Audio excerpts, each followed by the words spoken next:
We gather of the year. Coming in from the cold of winter, we kindle a flame.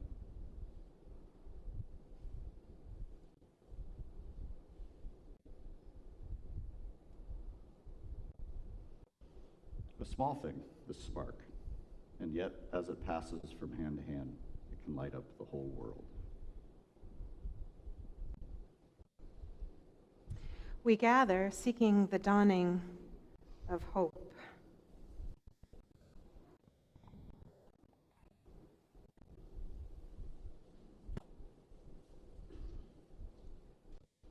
The coming of peace.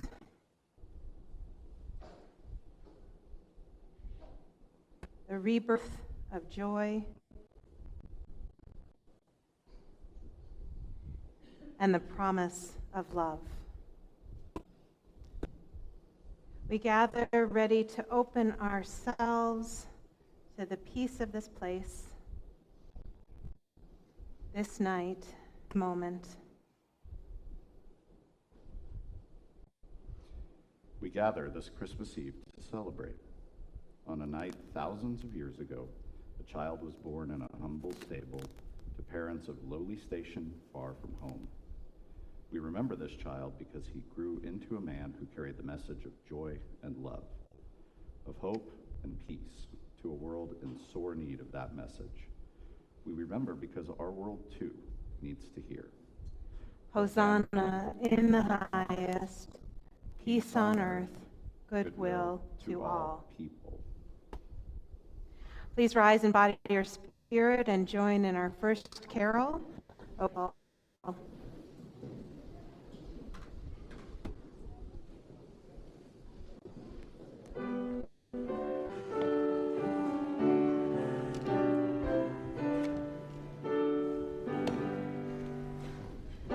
come, all ye faithful.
Please be seated.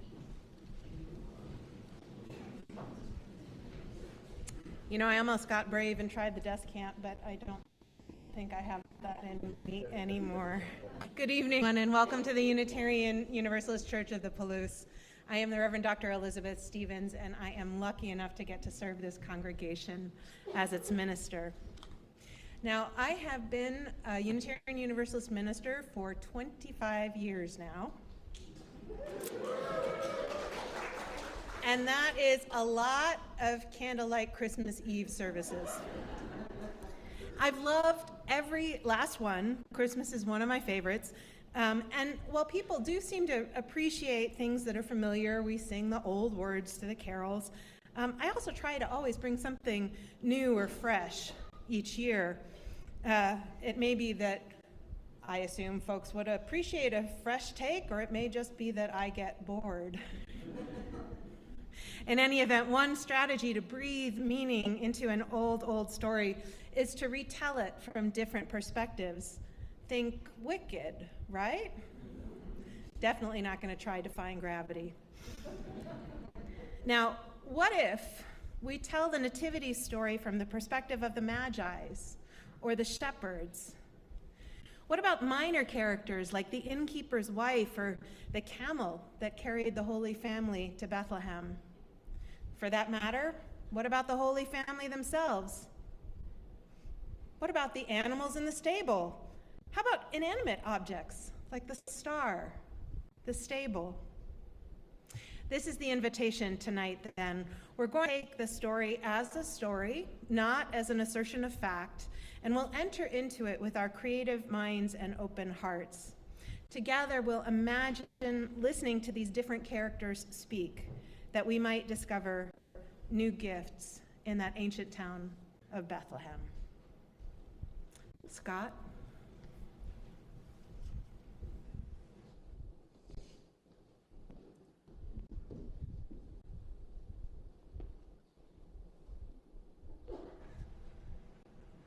The Magi. It wasn't much gold, really. The tiniest nugget, worn smooth over endless miles of desert wanderings. A drop or two of incense, just enough, so little to offer after so long a journey. When at last star signs brought us to the place, we found an ordinary child fussing into wakefulness from infant dreams, two exhausted parents, and love to warm the coldest heart. It was all so common. Maybe the stars led us wrong. What does it matter? In simple love, we found holiness enough, the whole world. With awkward blessings and meager gifts, we turn. Our mystic star is beginning to fade, forever changed. We walked once more into the nurturing night.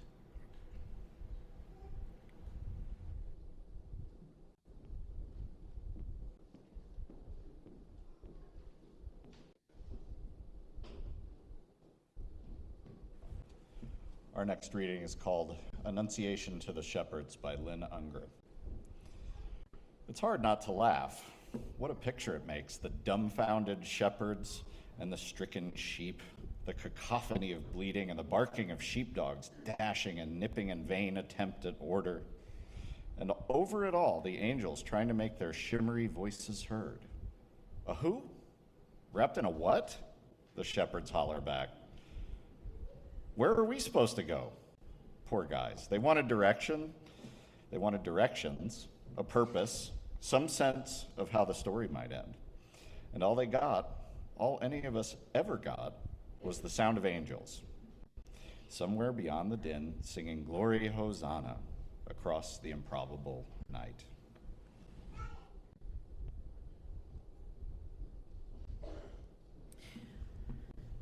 Both the Magi and the shepherds come to pay homage to the baby Jesus, and there's symbolic significance to the roles they play in this story. The Magi, kings, prophets, or astronomers, whoever you want them to be, they're people who are powerful. They're people who serve powerful people, and they follow that star all the way only to discover not a powerful king, but a humble baby in the manger. They could have kept looking. They could have sought out a governor or a magistrate. Certainly the gifts they brought would have been a little bit more appropriate for a grown-up than for a newborn. But no, the story says, divinity, leadership, power, they're not the sole province of those high up in the hierarchy. They are in each and every one of us from the moment of our birth. This was a radical idea in a society where most of the myths and stories served to lift the upper echelon even higher, granting them divine mandate or even divine status. And while the Magi figured it out for themselves by reading the heavens, the angels chose as their witness simple shepherds, uneducated, seemingly unimportant, just hanging out with their sheep in the cold night, far from hearth and home. You know, you'd think shepherds would seemingly be the last people a deity would want to invite to an important occasion like this. You'd think it would be a better strategy to pull in, I don't know, the media, scribes, religious or civil authorities. And yet it's the shepherds who are summoned to bear witness. Again, it's a radical choice the storyteller made. It's meant to shake up our assumptions. We shouldn't be listening to the already powerful, the story says. We need to listen for those elusive angel songs, yes, but when it comes to our fellow human beings, this story asks us to pay special attention to voices from the margins. So we have the Magi saying to us, every child is born with a spark of the divine. We have the shepherds trooping down the hillside to let us know that all people and all voices matter. We have the angels singing glory, hallelujah. We have ourselves, all of us, no exceptions, trying to find our way by the light of our own star. Let's sing together now, Angels We Have Heard on High.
Let us be that stable. Let us be the place that welcomes at last the weary and rejected, the pilgrim stranger.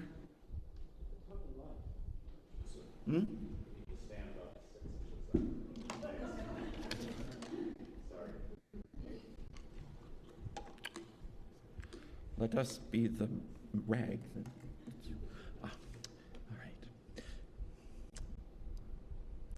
That welcomes the pilgrim stranger, the coming life. Let not the frigid winds that pierce our inadequate walls, or our mildewed hay, or the fetid leavings of our cattle shame us from beckoning. Let our outstretched arms be a manger, so that the infant hope, swaddled in love, may have a place to lie. Let a cold beacon shine down on us from a solstice sky, to guide to us the seekers who will come. Let the lowly shepherd and all who abide in the fields of their labors lay down their crooks and come to us. Let the seers, sages, and potentates of every land traverse the shifting dunes, the rushing rivers, and the stony crags to seek our rude frame. Let herdsmen and high lords kneel together under our thatched roof to lay their gifts before wonder. Today, let us be that stable.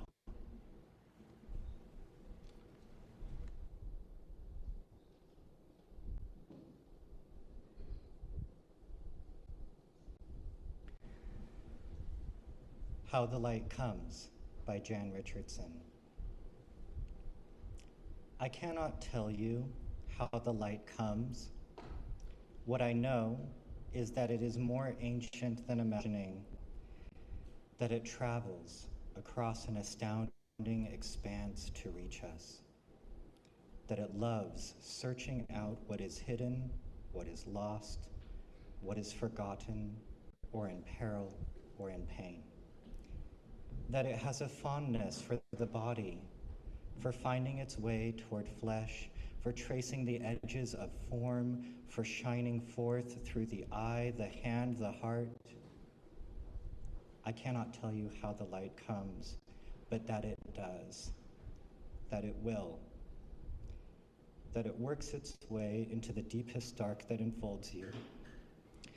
Though it may seem long ages in coming or arrive in a shape you did not foresee.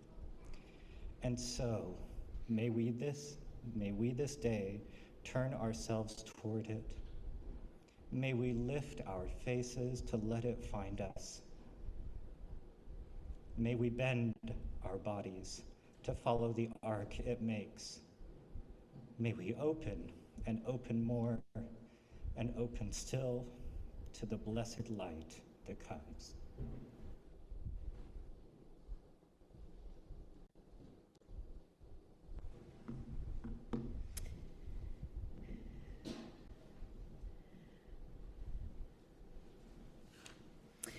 The stable, the structure that offers shelter and safety and warmth at a time when there's no room at the inn, it speaks to us and it says, become a sanctuary. Be a safe place for the people who need you. Which doesn't mean letting anyone walk all over you. Shelters need walls and people need boundaries.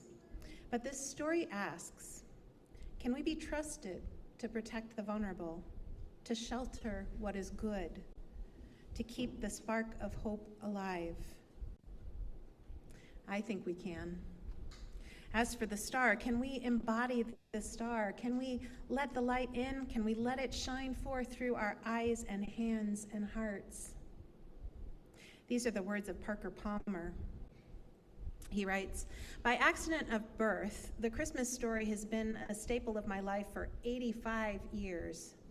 Makes my 25 look a little less impressive, but anyway. As a kid, he continues, it was all about the glitter and gifts, of course.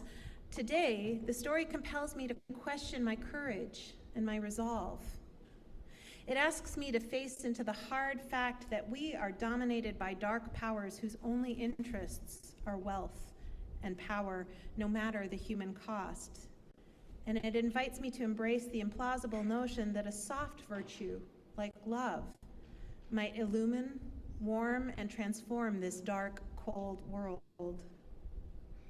As we come to the end of 2024, it's hard to imagine how love can win the day. Millions at home and around the world suffer at the hands of those who break the law and norms of decency without consequence or remorse. Meanwhile, millions of self-described believers cheer these vandals on, sometimes claiming that God has ordained them and the living hells they create. Over against all of this, will love even have a say, let alone win the day?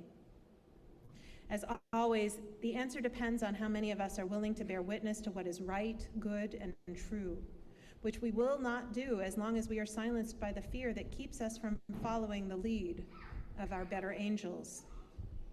Here, the Christmas story has a pointed word for us, a word from those angels: be not afraid. Those words do not say have no fear. Instead, they say we don't need to be our fear. The inner landscapes of our lives offer many places to stand. Alongside fear, there are places with names like compassion, trust, faith, and a devotion to truth. By choosing to stand in one of those places when we speak and act, it's possible to be something better than our fear. We can be the light of love, light that illumines, warms, and transforms our lives. The Christmas story reminds me of a simple fact that transcends traditions and creeds. Each of us has a chance to live as a light in the darkness right here, right now.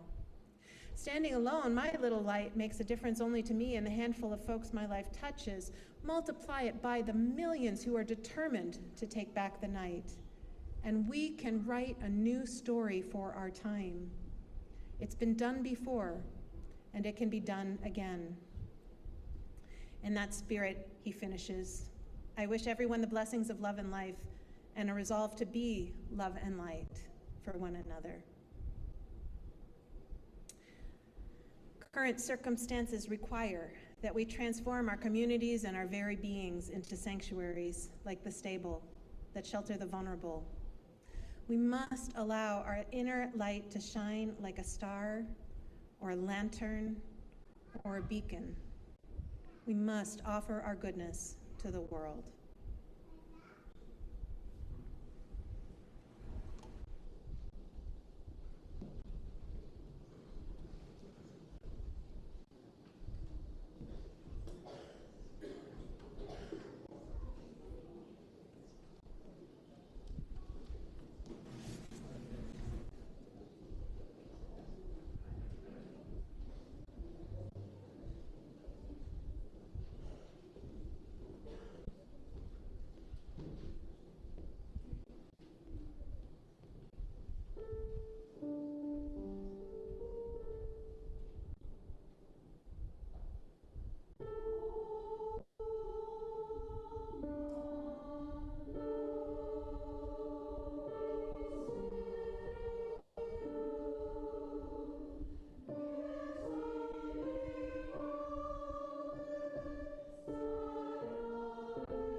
drafty, husband, that stable.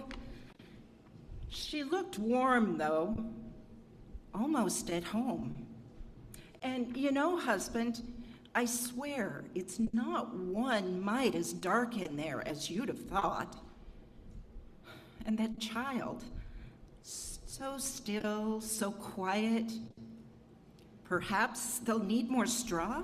It won't get any warmer early hours. Maybe we should bring them in. Husband? You're not listening. This is our bed, but then with breakfast early and so many travelers, well, they won't go tomorrow, surely? Husband, did you see? Husband? Oh, well, old man, dream on. Some day we've had.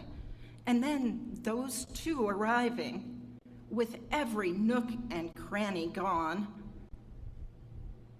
It's funny how those moths, they circled the old lantern, husband, almost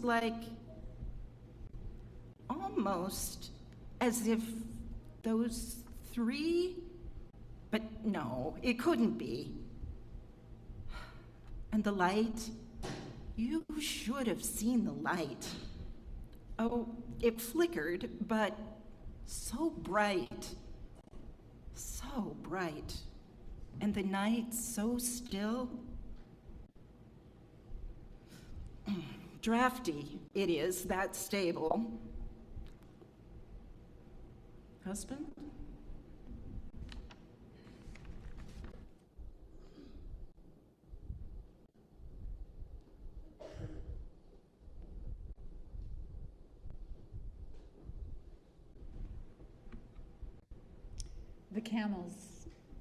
The Camels Speak by Lynn Unger. Of course, they never consulted us. They were wise men, kings, star readers. We were merely transportation. They simply loaded us with gifts and turned us toward the star. I ask you, what would a king know of choosing presents for a child? Have they ever even seen a baby from simple folks, so naked of pretension, so open to the wind? What would such a child care for perfume or gold? Far better to ask one born in the desert, tested by wind and sand. We saw what he would need. The gift of perseverance, continuing on the hard way, making do with what there is inside. The gift of holding up under a burden, of lifting one another with grace, of kneeling to accept the weight of what you must bear. Our footsteps would have rocked him with the rhythms of the road, shown him comfort in a harsh land, the dignity of continually moving forward. But the wise men were not wise enough to ask. They simply left and admired the rustic view. Before you knew it, we were turned again toward home, carrying men only half willing to be amazed. But never mind, we saw the baby, felt him, reached for the bright tassels of our gear. We desert amblers have our ways of seeing what you chatterers must miss. That child at heart knows something about following a star. Our gifts are given. Have no doubt, his life will bear the print of who we are.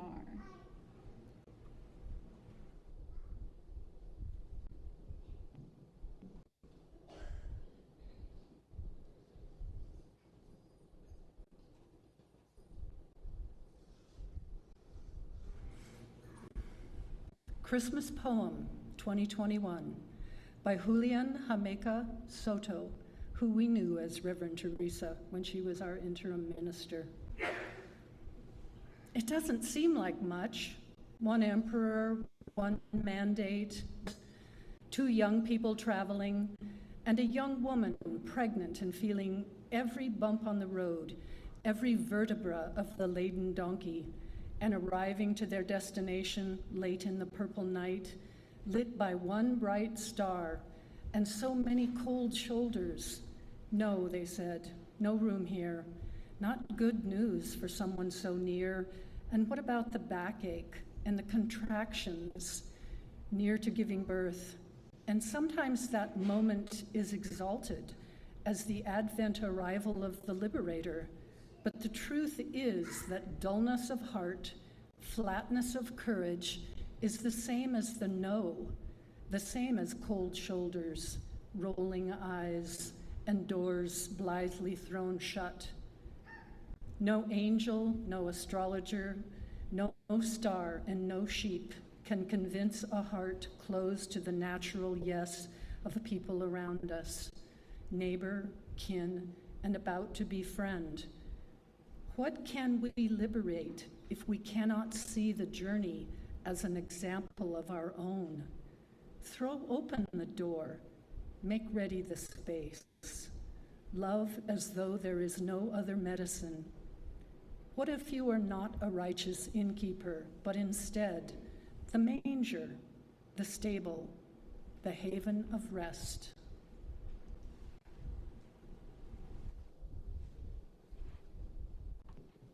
I invite you to rise now in body or spirit. Let's sing O Little Town of Bethlehem.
As part of our church's mission to be of service to our community, we give our Sunday morning offerings to local charitable organizations.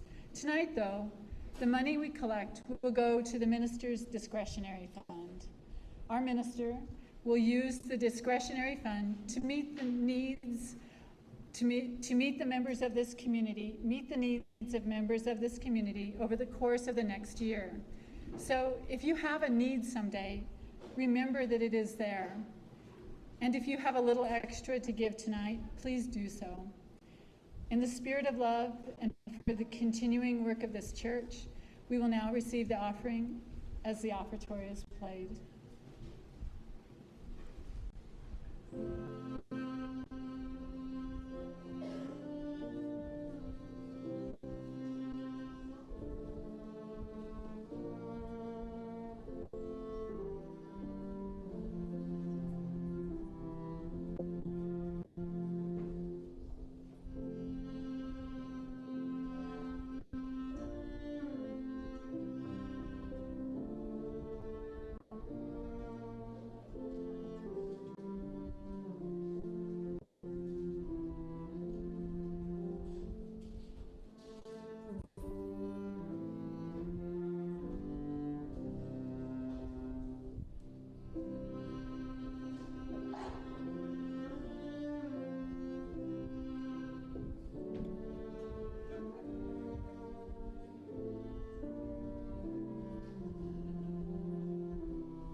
Thank you, Lauren. We turn now to the experience of the Holy Family. Jen?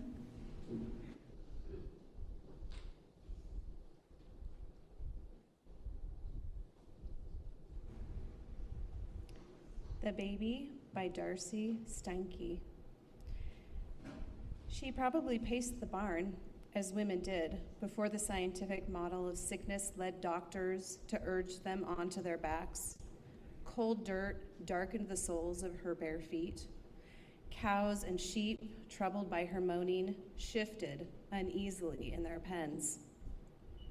Pain, which until this night meant to her a more contained and minor thing, is so different in form and texture now. So persuasive she seems to be, drowning in it.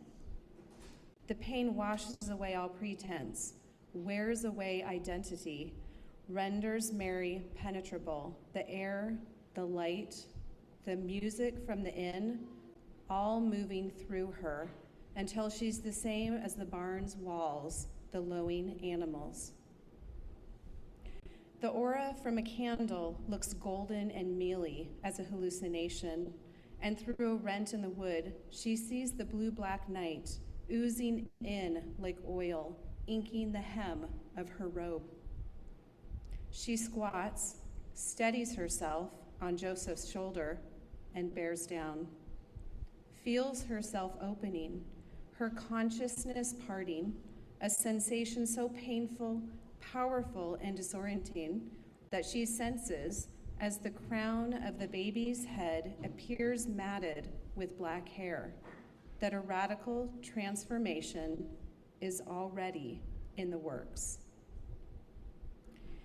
And it is this last delirious moment, as the Bible so succinctly puts it, that Mary brings forth her firstborn son. But before she wraps him in swaddling clothes, before she lays him in the manger, let's allow Mary to hold him against her chest. Let her feel the exquisite touch of his delicate fingertips as the baby shifts his tiny head, mesmerized already by the cadence of her human heart.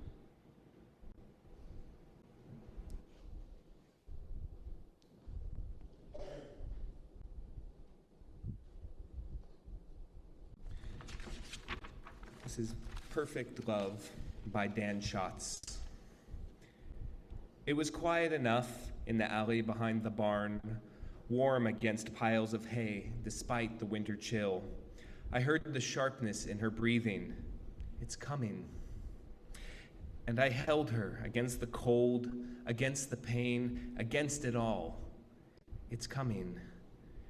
They were hard, those first hours we all spent together, coming after so long a journey. Later, poets would tell of stars, shepherds, and seers, songs of angels, but all that I remember at the end of that longest night is the cry of my heart as in my arms I held perfect love.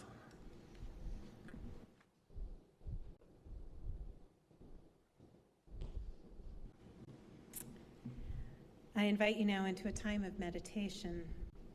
Imagine yourself as the baby, born under difficult circumstances but destined to do great things. This is Blessing by Barbara Peskin. We spend so much time running from ourselves, fleeing from what we know about the goodness in our hearts. We think we can escape the intelligence of our loving. Imagine you are standing before a bodhisattva, Jesus, Buddha, the First Mother. It does not matter what you call the Holy One. He has dust on his shoes, chaff clings to her, they smell of being alive.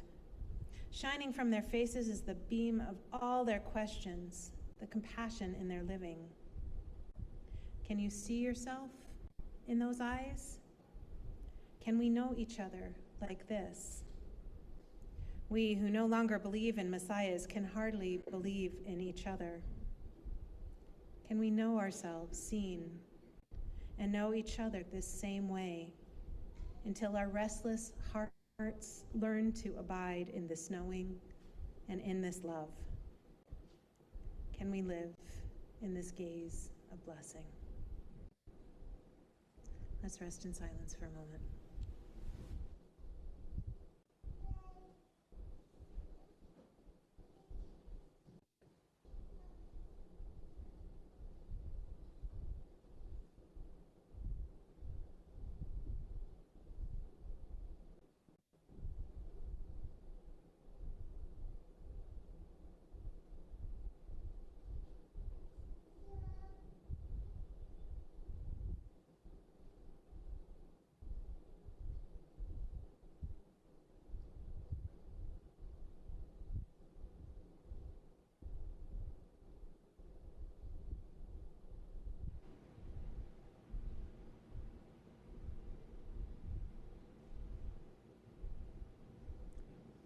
Amen, and blessed be.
Thank you so much, Rashira and Sam.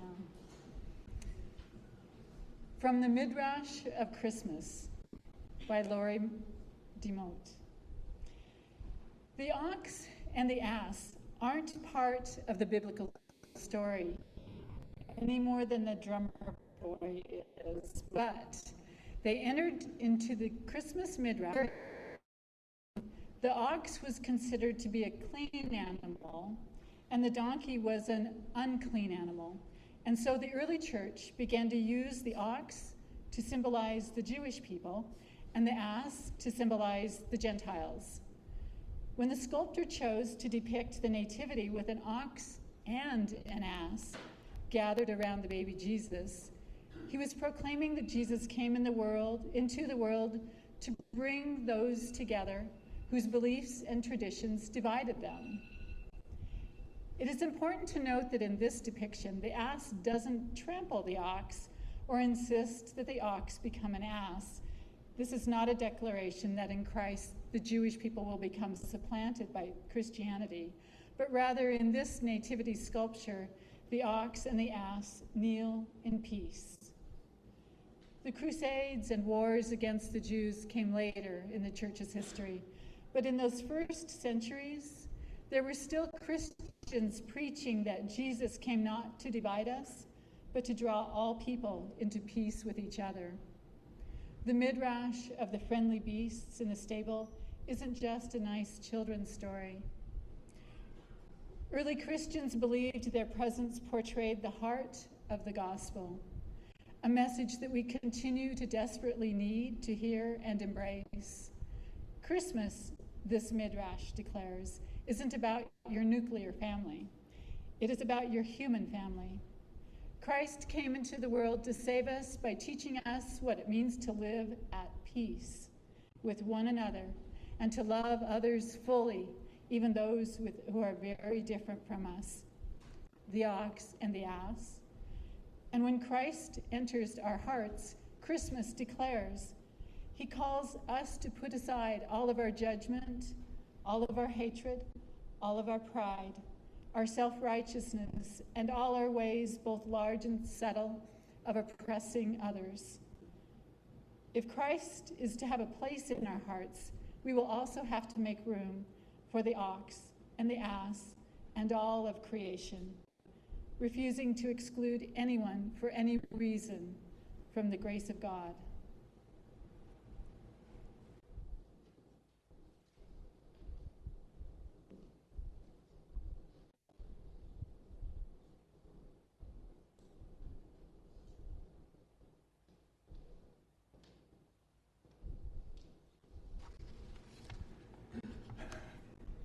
Night of the Animals by Paulette Collin, an excerpt. I'm the black snake, coiled up under the straw in the corner of the stable. I stay well hidden, for people despise me. They say I don't have a pretty face. I'm afraid of the man who came in with the woman. She is tired, having had a long journey, so the donkey tells me. Now the man comes close and drops his bundle in this corner. I have no chance to slip away. He sees me here, coiled.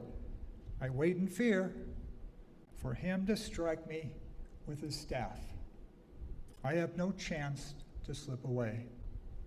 But he smiles and says, I see. This is your space, friend. And he puts his bundles over there.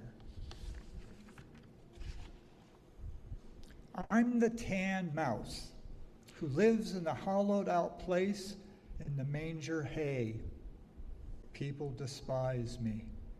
I dart here and there to keep out of their way. I keep hidden and quiet so I won't frighten the women.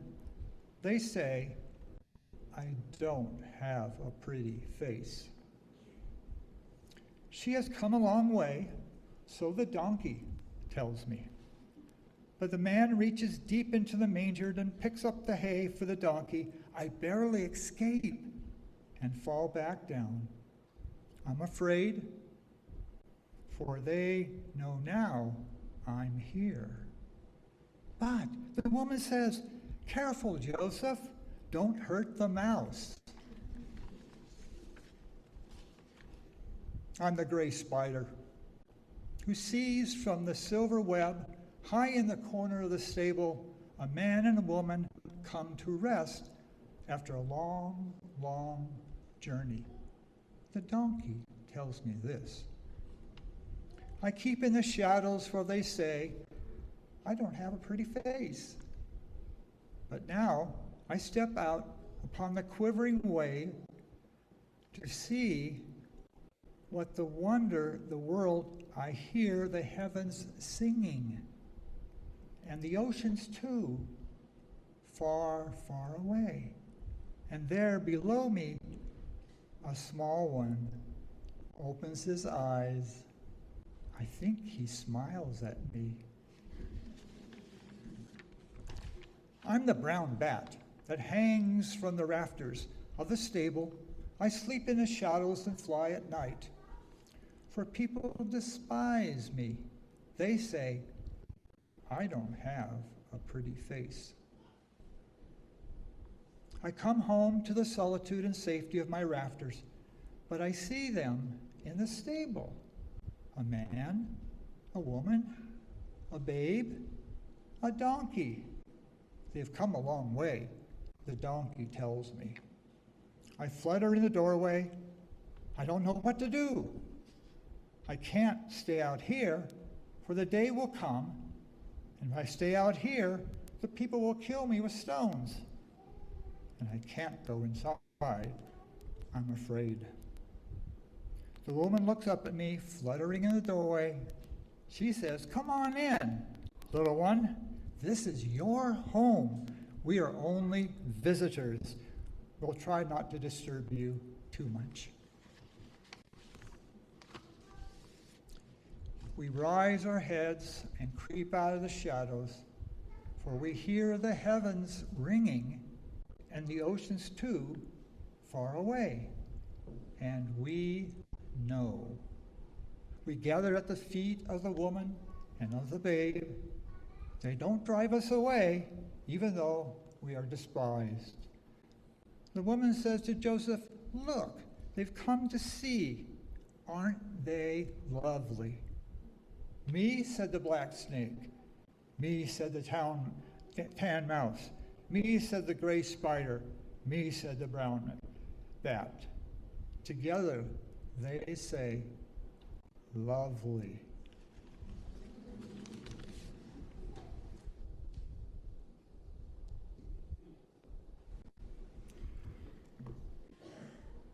The love at the center of our faith is radical. It doesn't pick and choose. All people are loved and lovable, no exceptions. All of creation is worthy of care and reverence, no exceptions.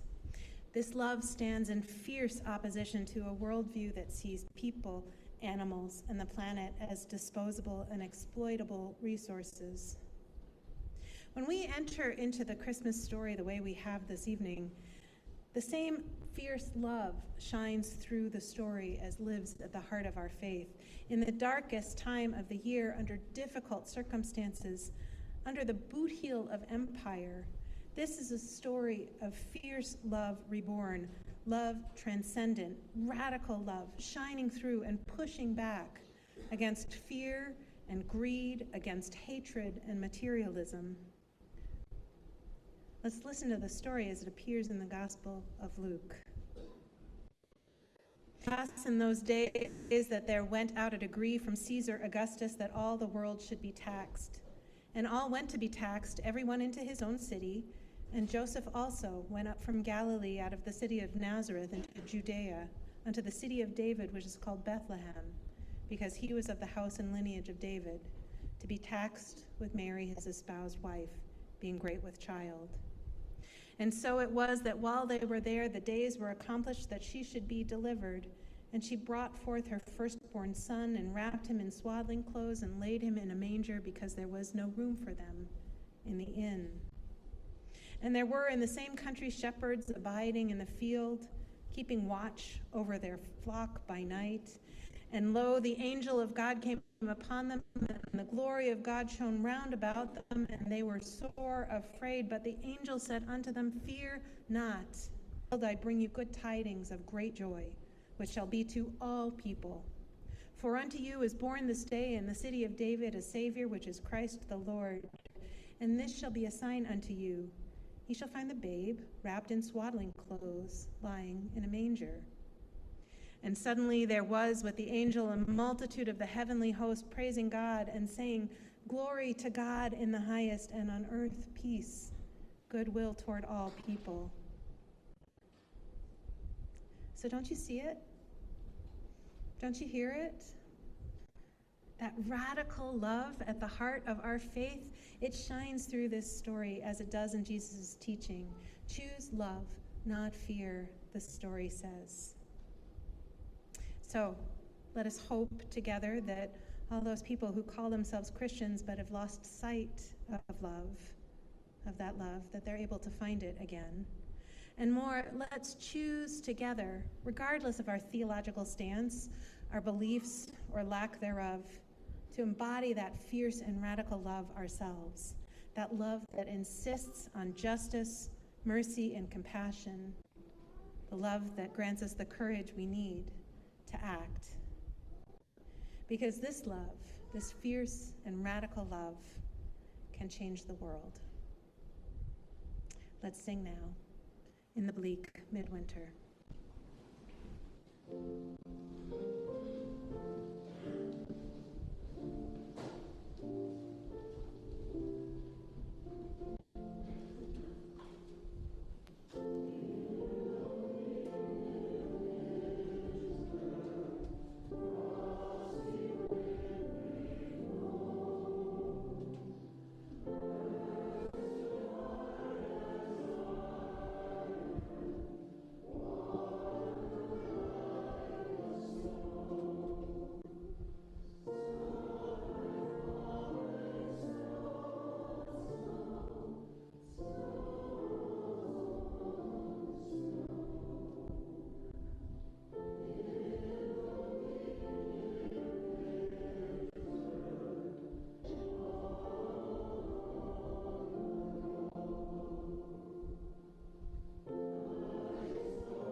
I have the great honor of giving our last reading for this evening.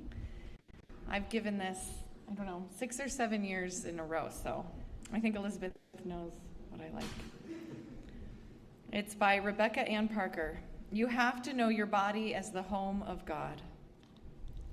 You have to know your body as the home of God And this is the purpose of Christmas. The rose blossoming in the wilderness is the unfolding of your pleasure as the fingers peel an orange and sweetness buds in the mouth. The bright star in the night sky is the sudden clarity of your instinct for joy. The birth cry in the night is your child falling into the dark and your arms holding her. The terror of Herod's murderous intent is your rage that would prefer death to change. The singing angel is your voice at church, not sure of the tune, but certain for a moment that there is glory. The animals breathing their warm breath in the fragile stable are your emotions kneeling into the body of earth at ease in the presence of God. Mary is you, God in your body. Joseph is you, sheltering God in the world. This is the key to the mystery. The Word became flesh. We are the dwelling place.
Go forth then, knowing you are blessed, and knowing that you are a blessing that this world needs.